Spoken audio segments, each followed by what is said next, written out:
SpectreVision Radio.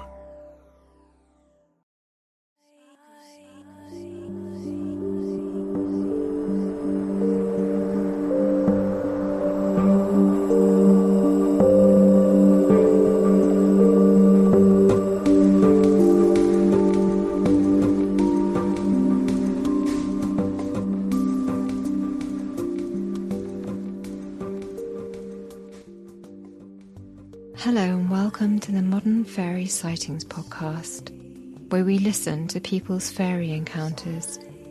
But take heed, we're not talking about winged Tinkerbells here. These are real fairies, real encounters that took people like you and I by surprise. Stay a while and hear their stories. My name is Jo Hickey Hall, and I'm a folklore researcher. This is a shortened version of the interview. In the full hour-and-a-half length episode on Patreon, we explore how hard it is for people to talk about these experiences.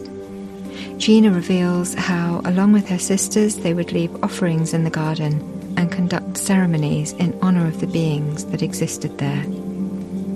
She tells me about a spirit woman who appeared in their childhood home occasionally and whom other members of the family saw. The woman had previously lived in the house but hadn't died there. And we also hear how her father's family seemed to be sensitive to these worlds. For the full-length version, please join us on Patreon/The Modern Fairy Sightings Podcast. Hello everybody and welcome to the Modern Fairy Sightings Podcast. I'm Jo Hickey Hall and my guest this time is artist and creator, maker of otherworldly creations, of which I'm very familiar with, and outsider artist, Gina McAdam. Welcome, Gina. Hello. Hi. Hi. Been in touch for a while, haven't we? Because actually you were in our Patreon group when we bumped into each other at Karen Kay's Fairy Fair down in Glastonbury, which was it the beginning of last year or the end of the year before? But anyway, it was about 18 months. It was March last year, right at the beginning, yeah. Yeah. And it feels quite intuitive art.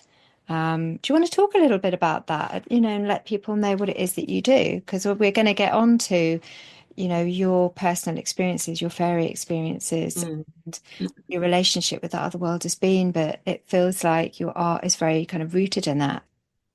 Yeah, so I've always been interested in woodcuts, medieval woodcuts, illustration, outsider art and things in that hemisphere. And that led me on to study illustration, and I went to Edinburgh College of Art to do that, which was perfect for me. Edinburgh was just the right vibe. It was a wonderful city to be in for me. And then that took me on to the Royal College of Art study. But my fairy core, as it were, has always been, and that's something that I've always had in my work. So initially using my inspirations, worked with prints and printmaking, but that went right through to doing my master's at the Royal College of Art. So it's something that's just followed me through, and I've taken 2D to 3D. I make weavings, and I felt using flax and natural materials now. So it's something that I'm still doing now. Yeah, we spoke a little bit about outsider art before we jumped on to Zoom, but actually you were trained in the arts in that case then, because was it illustration that you originally studied? Yes, it was illustration. But I've always been an artist, so I always knew I wanted to be an artist, and I always knew I was going to do that, and that I just pursued that from my first day, and it's never really been any different. But my inspiration has always been kind of, even though I took formal training route myself, it's always been the books, the church paintings, the inscribed walls, all the things that were handmade, really, that kind of drew me in, and also intertwined with folklore and kind of folk stories and tales. I remember just being given the Brothers Grimm collective of stories when I was really small, and just sort of soaking all of that up. And then I took that through when I studied illustration, and I just wanted to dissect the stories and look at the meaning and the morals and things behind it, and dig for information and kind of recreate them for myself, which is what I did. This was all really unfashionable. When I went to Royal College of Art, I was still doing this. I actually ended up writing my dissertation on the meaning of fairies and J.M. Barrie's novels, and looking at Tinkerbells and things like that. And I was loving the work I was doing, but I also knew it wasn't very fashionable. So I watered it down with other aspects, and mini discs are a big thing at the moment, and I made recordings on my mini disc. But I still, half of my work was still in print. Yeah, and it was still a sort of animation. So I was still split, really. I was still following that direction, even though it was a hard one to justify, really, because it wasn't a fashionable thing to be interested in at the time.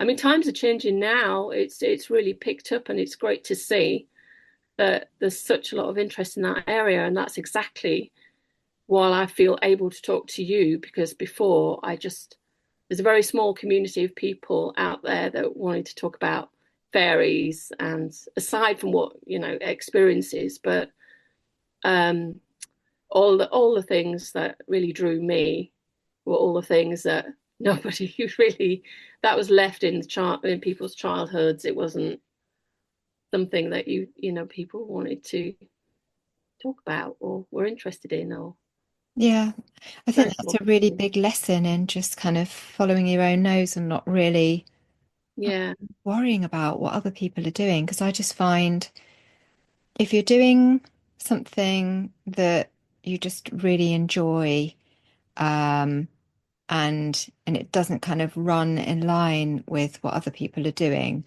that can be quite hard, especially if your work's being overseen and judged in some way by, with an academic environment or by peers.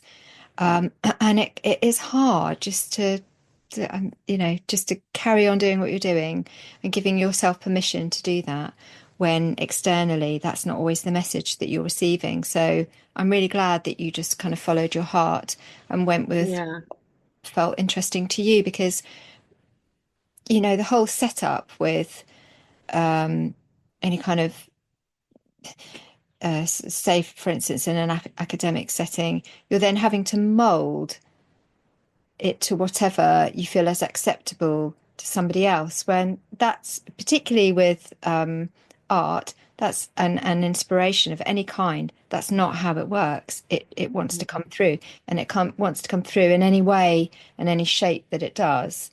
And what's more important this is what I try and sort of do myself now, because I've experienced that myself, and for my kids, is just how important it is to allow ourselves to get out of the way and let what it is come through, and not kind of jump into judging what it should look like, but more kind of exploring it and letting it have its own voice. So, and I feel like that really comes through in your work, because they're so full of character. So in terms of your work and how it's sort of in part fed from your early experiences, can you talk a little about, what those early experiences were, and how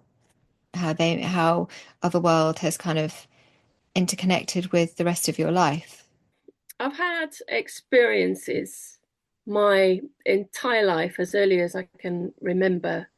So I grew up with two older sisters just outside of Scarborough in 1910, somewhere in that period house, my family.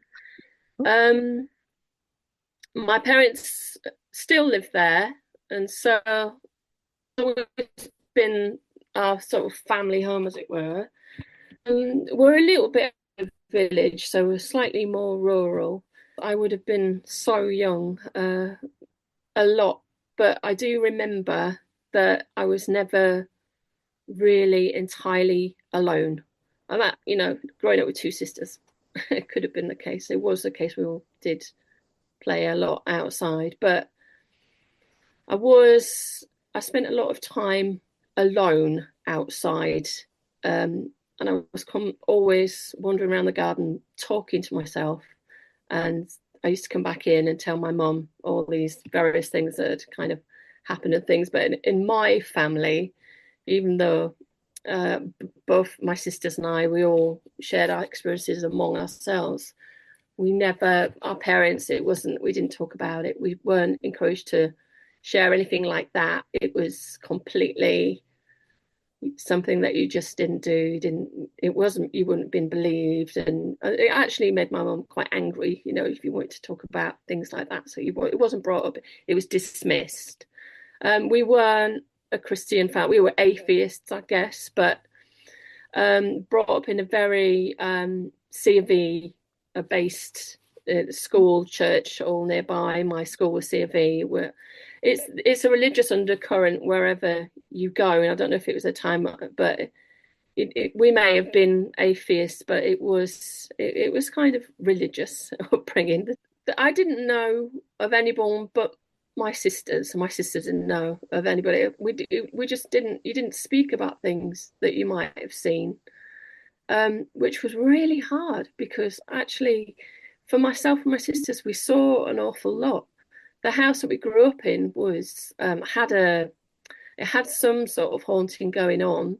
And I remember from my earliest days seeing that lady walking around the house. And I began to distinguish between that lady not being my mother, which was one of my earliest memories. She's not my mother, but she used to walk around the landing upstairs. Wow. And I remember discussing that with my sisters, and that was just something that was part of our house, and it was completely normalized to us that we'd see this lady. And it wasn't something that we liked particularly, but we weren't scared either. So going back to the garden, I remember being small and wandering around in that garden, but not being entirely alone ever. And going out there to play with something. And that was sometimes, not altogether a positive experience, when I was around 3. Around that age, I had my stomach pumped for eating. I think at the time it was slug pellets, but this, it was the 70s, and I'm not sure how attentive parents were at that time, or my parents in particular. But I remember always trying to make passage into a magical world. I think that's the best way of putting it. And on other occasions, I would eat flowers. So foxgloves were my particular favourite, and I was always getting told off for picking them off and putting my fingers in all of them. But I guess what my mom didn't know is I also ate them. So I used to gather them up and eat them, and that was my passage in a way to a different place. That was my promise. That's all I can remember it as. It was. I could tell, as I say, I realised pretty quickly that I couldn't tell my mother about the things that I'd seen. And I remember being really frustrated about that because it was just, I was going to get in trouble if I told her. So I'd keep quiet that I'd ingested a bunch of foxgloves or whatever. But it did lead to other trips to the doctors. So I must have been a bit of a handful as a child. My mum was always regaling stories of that. So that was my earliest kind of memory of my garden and kind of the start of my journey of seeing seeing things, I suppose. And these are not always by the way, fairy folk, not in the least. So there was the photograph that I sent you. This was interesting because it did actually trigger a memory. I knew there was a photograph and I knew that there was an event. So on the day of that photograph being taken, I must have been about 5 years old, and we were coming towards the last of the years that Scarborough used to have the traditional Scarborough Fair, which was the procession and floats and dressing up in medieval costume and ladies giving out little licorice root and bouquets of lavender to us kids on the side, and it was a big thing. Mm-hmm. So we were going, and for the occasion, my mum had bought me a dress, and I was really, really chuffed with this dress, and I put the dress on. And Mum was taking a very long time to get ready. So I remember thinking, well, I look great. I'm going to go and show them in the garden. So I went out into the garden and I spent some time in there twirling about whatever was going on. And then my mum came out, typical of the 80s. She wanted to line us all up for photographs. So she came out with a camera. And I remember her being a bit annoyed because I'd got dirty and it was a white dress. But I was just so thrilled that I'd passed the muster because I'd done something right. And I had a photo taken on that day. And that's when I look at that photo, I can remember nothing of the experiences apart from, when I say experiences, I mean anything otherworldly. But I was by myself out there, and yet I was not by myself. It was something as classed as an invisible friend, which is what, if ever I spoke about anything, that's how my parents kind of that's how talked about it. Yeah. But even then, to say you had an invisible friend or that was frowned upon. You didn't want the neighbours to find that out. So, it's kind of like an internal family matter. So my parents would talk about it to me, but she wouldn't tell, say, the neighbours or friend of family. And were your sisters aware? Were they older sisters? Yes, I'm the youngest of three. Is there like quite an age gap between you then? My elder sister's 8 years older than me, and then my middle sister's 4 years older than me. So between me and my eldest is a slight one. And were they aware of these presences in the garden as well? Yeah, absolutely. Yeah. Had you been able to talk to them about it since? What were their memories of it? It was a tricky one, because my sister and we still have ongoing experiences, and we talk all the time, but we will talk about what we've been doing that day and then drop in, and you never get last week I was and we share the most,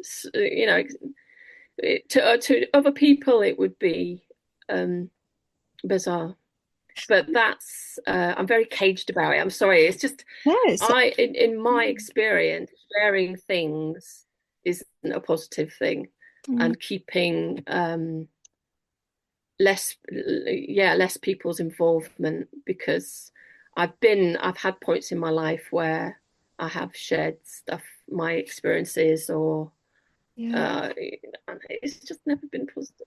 I've always thought it's better for no one to know, but I am at a point in my life where I feel like it is time for me to be able to talk about these things. And it did take me a long time to be able to talk to you about it, because again, there's always in my head, there's a voice saying, just don't talk about it, don't, it's something that is hard to get over. I always felt very confident talking to my sisters about it, because this is how we talk about things.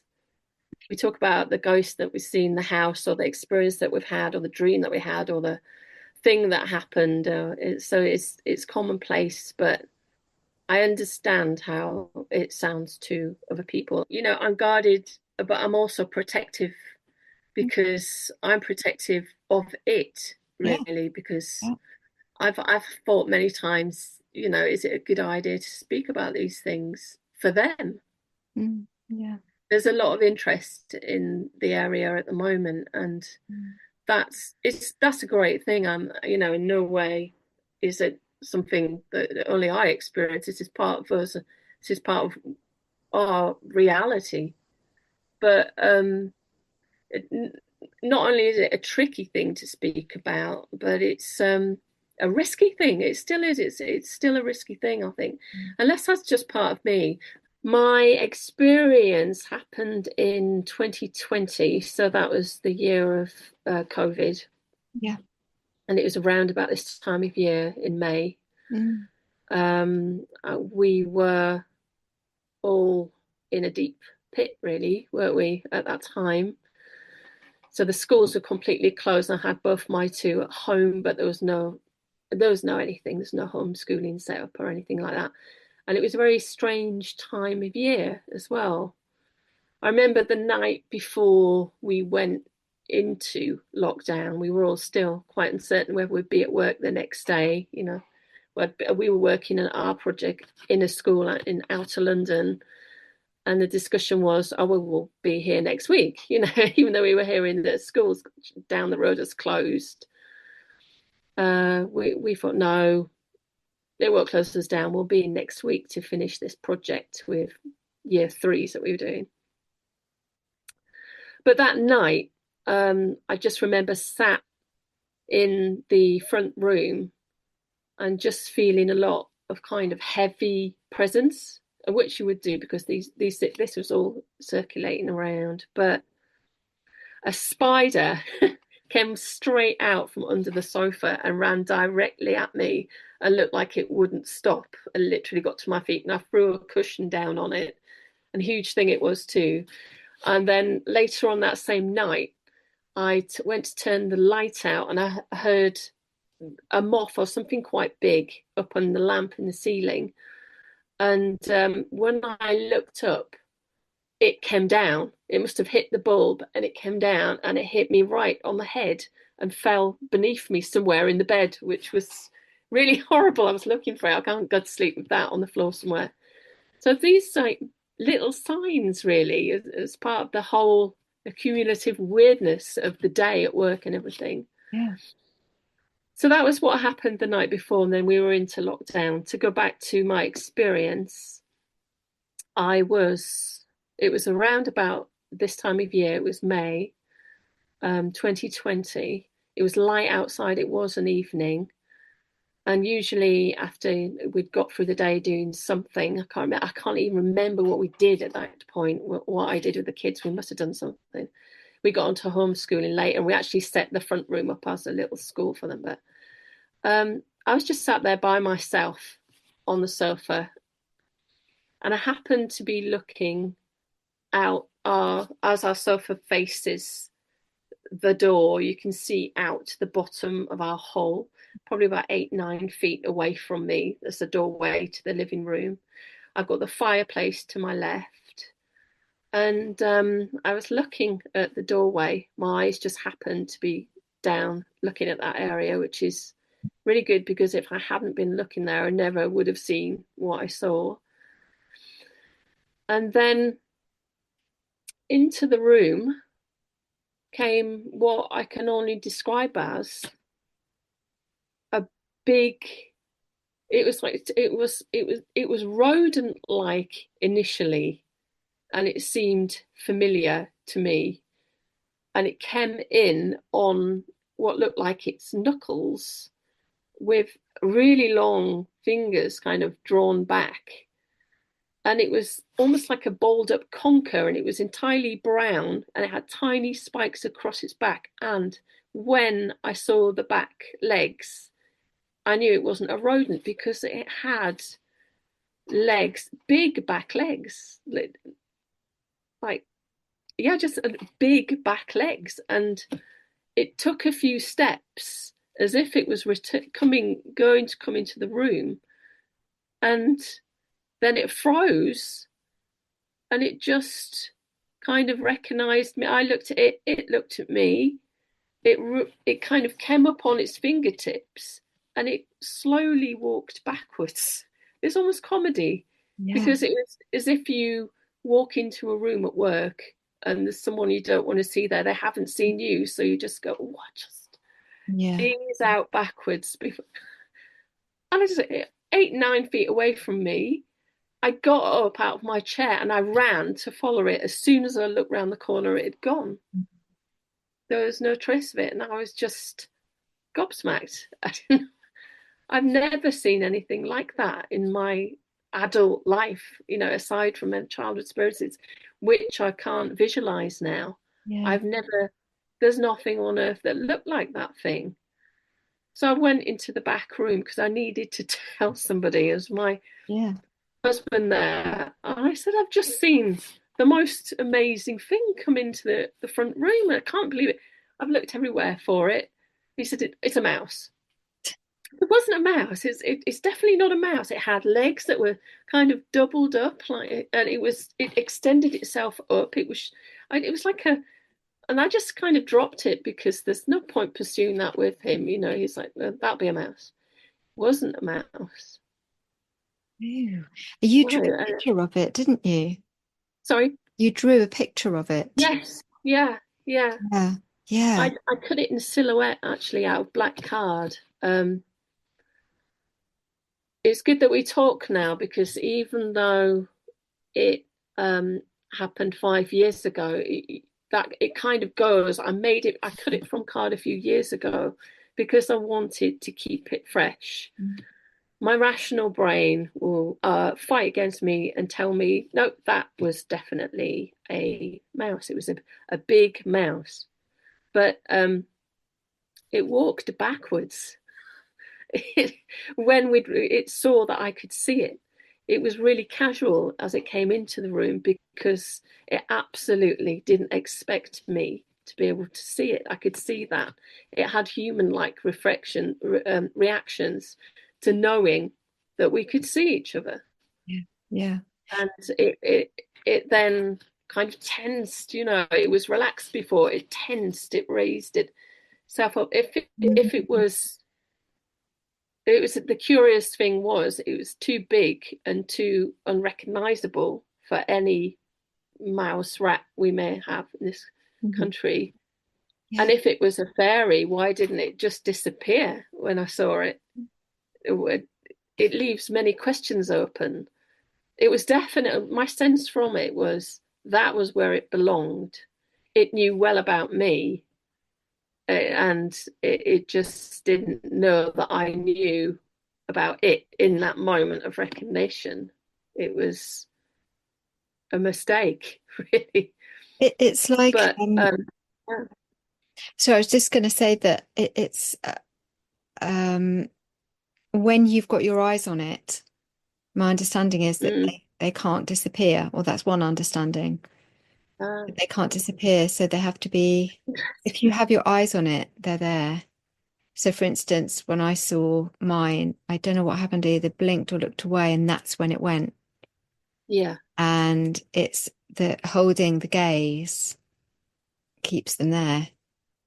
Maybe when it backed up, because it wouldn't have had a choice to go forward, I'm guessing, because that would have come further into the lounge. But if it backed up and went out of your range of vision, maybe that's when it was able to disappear. I have no idea, because we don't know, but that idea would, I guess, work from that perspective. It makes sense to me, because I absolutely shot after it, and there would, because of the length of our hall, I would have seen something, I think. And if it had gone into the back room where my husband was sat, he would have seen something. A cat would have seen something. It just seemed to be there was no trace. As soon as I reached that door frame and looked round, gone. Yeah. There's just the evening light down the hall. It was just that one moment. And as I say, if I hadn't been looking down at that door frame, I would never have seen that. I don't think. Yeah. Yeah. That you were looking at that. And that, of course, you know, so you've got the threshold of COVID, lockdown, Yeah. and the time that, I mean, it's such a marker in people's lives, isn't it? Everyone's life.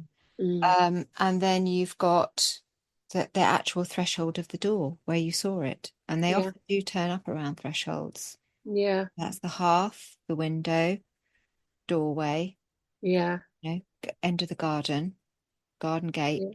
These are all thresholds. Yeah. How big was it again? I think you showed with your hands. I wasn't sure if you were showing. If I show you with my hands, so if you've got a mouse, it was similar to that sort of size. Yeah. Does that help? It had a bigger back end. It had a kind of bigger back end and a smaller head. Mm. It had legs that were kind of like a dog's leg almost. It had hind legs. Mm-hmm. It had that kind of muscular top leg and lower leg. But it was on all fours, but it needn't have necessarily always been on all fours, because when the front two hands kind of extended, I could see that it could raise itself up, and they were more like arms in a way. I knew as the moment, and it was head first, that it came into the room, that it wasn't a mouse. But my brain, I don't know what happens in those moments. Your brain, it's not even scrambling at that point. It takes a second. I just took it all in, and I have a very clear view of it mentally because of that. There's certain features, the spiky back, like the conkiness of it. I can't see any of its face. I absolutely can't see its face, but I know it was looking at me, because we looked at each other, and that's when it did its reverse. I've had other occurrences in that room, which then I thought, well, maybe that is somehow linked to that. And I've actually had my sister come and stay. So after that, of course, my sister's one of the first people that I tell about that. And when she comes, that's our guest room as well, because our house is just a 3-bedroom house. So, she stays in the room a year later, and tells me she sees these little wisps of smoke. Now, I've been seeing those little wisps, and I've kind of dismissed them, really knowing what they are. You broke up there, but were you they're saying kind of smudgy black? Were you saying wisps of smoke? Yeah, wisps, sort of smudgy black, smoky wisps that would just streak across the room. So I'd been seeing those since we've moved into that house, more or less. So really quick, corner of your eye, streak of smoke, then gone. Unlike smoke, it takes a while to dissipate and disappear completely. It's gone. It's like somebody's drawn a charcoal line and wiped it out instantly, just outside your vision. So those were always connected to that fireplace. They would always somehow come out or were around that fireplace, which is disused. They might use it at Christmas or something, but we don't use a fireplace. So I really felt like there was a connection with that fireplace. So she told me about those, which I knew about. And then I thought, well, was it coming back to go back to the fireplace? Was it on its way back? And I was kind of be there, or I wondered. I've always wondered.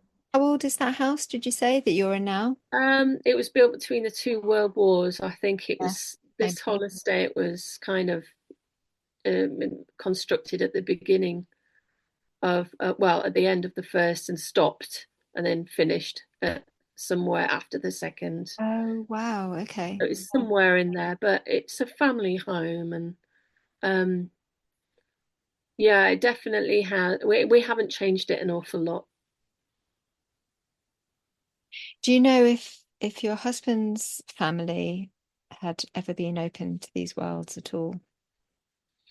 I would think not, Mm-hmm. but I don't know. But yeah, I wouldn't think so. So what was the feeling, do you think? What are you kind of left with that adult experience that took place in your home, which is still your home?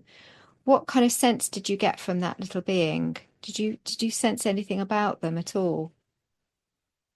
Yeah, so entirely friendly, very mischievous. um, Only good things, really. Quite a private connection. Definitely sort of connected to me because I feel it moves around with me. I think that where I am right now, I'm in my artist studio. It's right at the bottom of my garden. It can be here. I've had experiences here, definitely, but really connected to me. No, not really necessarily anybody else in the family. Secretive. I haven't really seen it for a long time, actually, but there are signs sometimes. I think my last, apart from the wispiness that kind of occurred for a few years around before and after, the other thing I had was my laptop sits in the front room next to the fireplace on a chair, and the lead is in there, the charging lead.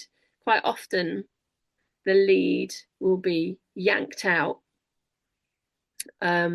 One time, I had my laptop in front of me, and I heard the laptop lead be yanked out. It hit the floor, and then straight parallel from where my laptop was in front of me to past me, there was a sort of wind, as if something had passed me really, really quickly, and sort of chittering sound, like that's what, like something had run just really quickly, having yanked that out of there and then run past me. Mm. And as I was telling you before I've set my laptop in my studio now, I was waiting for you to come online. I went to make a drink, came back, and it's on the table. And again, the lead's been pulled out. And that was a funny little thing because Yeah. I honestly haven't had that for ages. And when I knew that I was going to talk to you, I spoke to someone at the fairy fair. Is it Hair Girl, Kate? Kate Hair Oh, Girl? Kate, her Yeah, girlfriend. Kate. Yes, yes, yes. So I spoke to her about it, and because one thing I was really worried about was offending whatever the little being is. I don't want it to desert me. This is the thing. Actually, that's a horrible thought. I really want it to stay around. So I didn't want to offend it. And she said, she told me about her experience, and she said, "Oh, maybe ask permission or leave an offering." But every single time I kind of did that, I'd be met with a mixed response, and my inner feeling was I still wasn't really sure. But after the initial time, I did it initially one time. I found in my just outside my studio a pumpkin which I'd grown and forgotten about. It had been covered over with grass, and it survived all the winter. And in March, there it was. It was solid, and the insides had kind of turned to liquid. But I grow loads of pumpkins. I just love them. This thing was completely intact. So I just punched some little holes in it and emptied all the water out. And then it's just the most beautifully coloured thing. I varnished it and I kept it.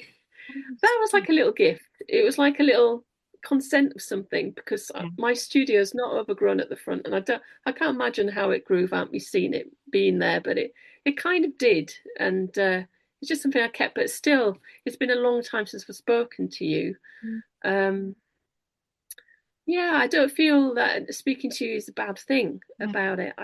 Like I say, with the lead being pulled out, I feel like there is still some interaction and around me. Mhm. and the family home. And it's also kind of its home too, but it can go years. You can go a year or 2 years, absolutely nothing, see nothing at all, or sense nothing, and yeah, that could easily, it could be another 5 years since anything else happens. Yeah, I find that too, that it can, you have these periods of activity and, being in the group, the Patreon group, and checking in with others. How are other people finding this now? Anyone, what are people finding? You'll find that other people experience those periods of activity as well. And then there's just nothing for ages. And it doesn't seem to follow a pattern, aside from around a kind of Beltane and Samhain. Those do definitely, they're always hot spots in the year. But aside Yeah. from that, there isn't really a pattern to it. I'm tempted to ask as well, did you used to, was there a shrub in the garden in your childhood home that you used to sit underneath? There were several. Yeah. So we had Chicken Run, and there was a shrub there that I remember going behind because you could be quite well hidden. There was some blackcurrant bushes that were quite big, and there was a strip of lawn, and behind that an apple tree, and some of us, it could have been roses at the time. And I remember if you went between those, you were really well hidden from my mother, who could occasionally come out the back kitchen door. She wouldn't be able to see me. And then there was a slip passage along the side of the house to the front garden. My mother was always a very keen gardener, and still is, and the front garden's just a floral abundance. That's her thing and my thing now. But yeah, there was areas that were, you could go undetected. They were definitely crawling places. That's so cool because it feels like there's some kind of reflection of that in the fact that you've got your studio at the bottom of the garden. Yeah. It's a bit like that, a hiding place at the bottom of the garden that's just yours, that Yeah. and maybe this is your space to reconnect with those beings, and maybe those places hidden in the shrubbery, somehow that feels important. So I don't know whether that's something you could explore maybe with your art, is imagining being back there in the shrubbery and just kind of Yeah. see what wants to come through in your artwork, because it might be a way of remembering or reconnecting with those times, if it feels right to do so. I mean, there's always the right time to do these things. Sometimes it doesn't feel right to do it at all, but you can decide that and see how that feels to you. But I think that's really good advice from Kate. She's a good friend of mine. She knows her stuff. Actually, the being that she saw, it sounds a little bit similar to what you saw. Well, Yeah, we spoke about it. Yeah. yeah, exactly. For people that haven't heard that episode, that is an episode on the podcast. But it was wearing a little tweed suit, wasn't it? And this high whistling sound that it was making. And also, it kind of looked a bit like a frog or a toad, but wearing a tweed suit. So this kind of diminutive little figure, similar sort of size to what you'd seen. They are out there, they're out there. Yeah. Not only in the because she saw it on the side of the road, on the side of a lane in long grass, whereas yours is in a home. They're out, Yeah. they're everywhere. And it's been really amazing to hear your story, Gina. And it just brings up so many visuals, images of this little being. So please, let us know how you get on and whether he might show up again. Because I'd love to, Yeah. Okay. hear more about that, about him, and how things feel for you after speaking about this. Because I just wonder how that will be, having had the activity and all the interruptions to our chat today. It would be interesting to see Yeah. how it feels afterwards. Yeah. Has it felt good to talk about it?